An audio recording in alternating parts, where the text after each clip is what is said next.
le plaisir d'accueillir un homme qui n'a pas seulement traversé les époques, mais qui les a marqués avec style, talent et, disons-le franchement, une certaine dose d'irrévérence qui nous inspire tous un peu ou beaucoup. Animateur de radio et de télévision, cinéaste, acteur, scénariste, réalisateur et écrivain. C'est un caméléon des médias. Mesdames et messieurs, je vous demande d'accueillir comme il se doit Monsieur Antoine Decaune.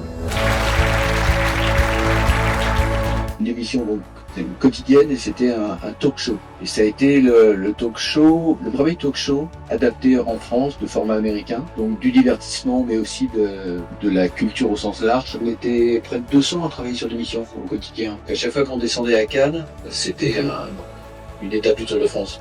Parce qu'on s'installait devant la plage du Martinez. Et assez rapidement, comme on était en plein air et qu'il y avait une foule considérable qui venait devant le plateau pour écouter l'émission, il y avait plus de monde devant le studio qu'en bas des marches. Et tous les soirs, on essayait de rajouter du spectacle, des scènes de plus en plus folles. Notamment une, il y avait à l'époque, c'était Europe 1 qui était partenaire du festival, et donc sur le toit du Martinez, donc il y avait une pomme géante gonflée à l'hélium. Et sous je ne sais quel prétexte, à un moment en ouverture d'émission, je tirais au fusil à pompe dans la pomme. Du coup, ça avait foutu le feu au toit. Ah oui. Au revêtement du toit. C'est marrant. Je me laisse porter en fait. On fait ce métier-là en ayant envie de s'amuser, d'être surpris, de surprendre.